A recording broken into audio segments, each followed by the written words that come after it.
Good morning and welcome to today's introductory training for the transdisciplinary courses. My name is Associate Professor Roy Batterham, and this morning we're just going to introduce some of the key ideas about transdisciplinary practice, as well as some of the things that you can expect from the courses over the next few weeks, and also some of the things that we expect of you as you participate in these courses.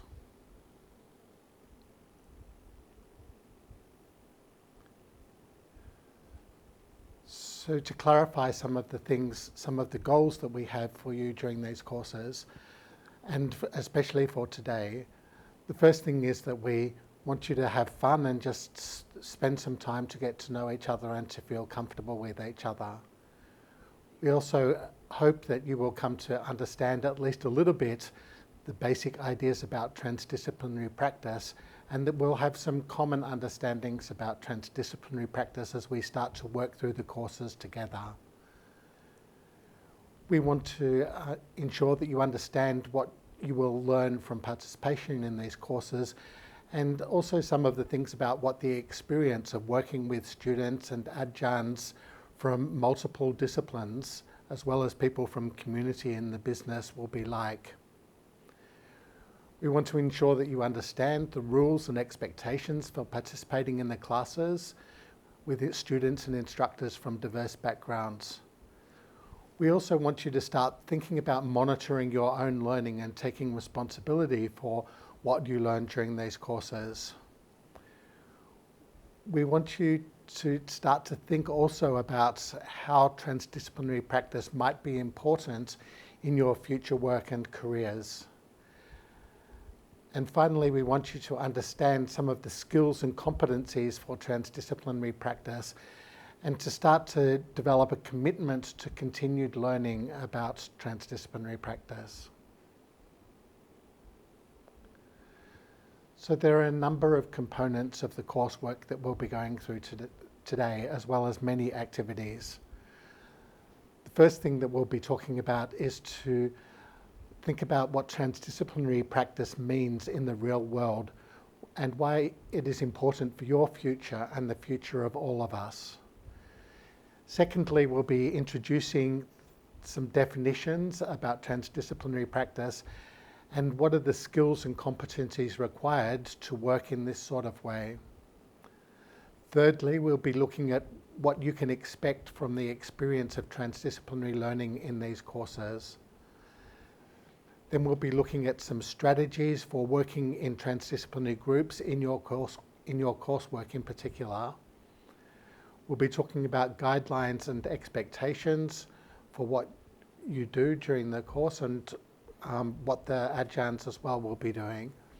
And finally, we'll be looking at an overview of the 3 transdisciplinary courses.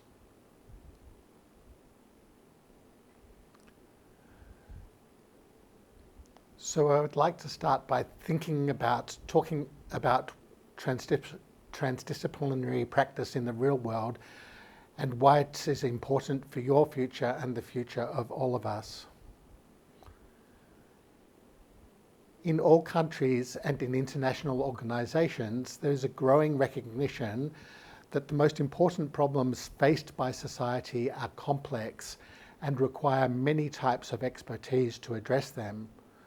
Common examples of these problems are things like climate change, sustainable economic development, emerging diseases, food security, safe energy production, social inequalities, displacement of people and populations, and authoritarian government.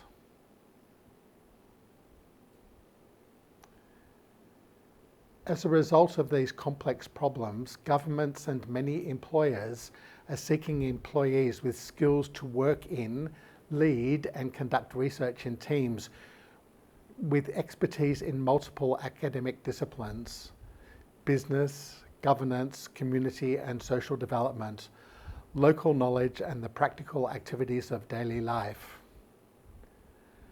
Governments and other organisations are increasingly choosing to fund activities that are focused on addressing major societal problems through transdisciplinary teams. Transdisciplinary skills will become more and more important for your future careers.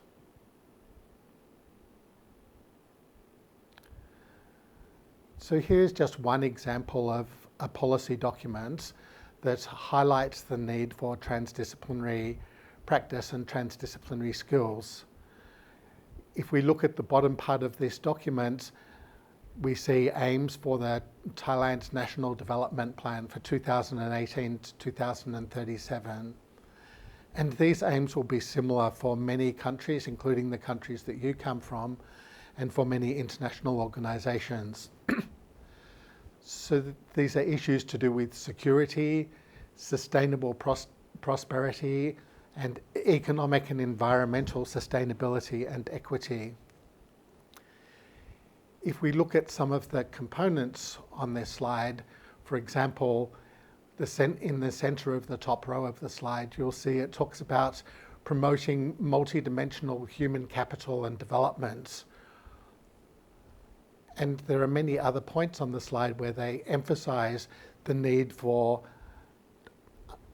complex multidisciplinary and transdisciplinary teams to work together and to develop solutions that go beyond any one discipline and that involve not only academia but involve the business sector, involve government, involve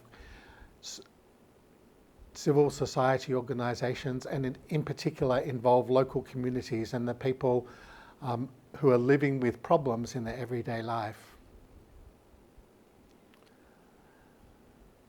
To further highlight the importance of some of these ideas, here are some quotes, additional quotes from the Thailand National Plan. So if we look at the quotes in blue, we note that to achieve the national plan, the Thai government recognises that they need well-integrated and inclusive development strategies, as all development dimensions are interconnected. They go on to say that the main thing required for this is that Thailand needs quality human capital with up-to-date competencies required by the rapidly changing environment. And then they also highlight that there's a need for systems development, and especially they emphasise including education and learning services. While we have identified many different types of problems and complex problems that are where it is important to have a transdisciplinary approach, within this program we are wanting to focus in particular on the nexus or the intersection between three types of problems, which all relates to the broad issues of climate change and sustainable development. So the first of these is energy security, the second is water security, and the third is food security. So in this program today and within your courses, you'll be seeing that all of these issues are strongly related, and they're related to bigger systems issues such as the climate and the environment, socio-economic systems, and ecological systems. Furthermore, these priorities are found within most countries. They're found within most regions, such as in this region in ASEAN and in other regions where you come from as well. And they're found within global frameworks and goals for global organisations, such as the World Bank, World Health Organization, United Nations, and so on. One of the reasons why we wanted to focus on this nexus or intersection between food, water, and energy security is that it requires us to think about high-level systems and top-down approaches, as well as engaging with bottom-up approaches and with local knowledge, local expertise, and experience. So if we look at this diagram, and at the left side of the diagram, we'll see that addressing these problems requires high-level policy approaches that engage commercial and economic systems, It requires conceptual and knowledge systems, including leadership from academic disciplines.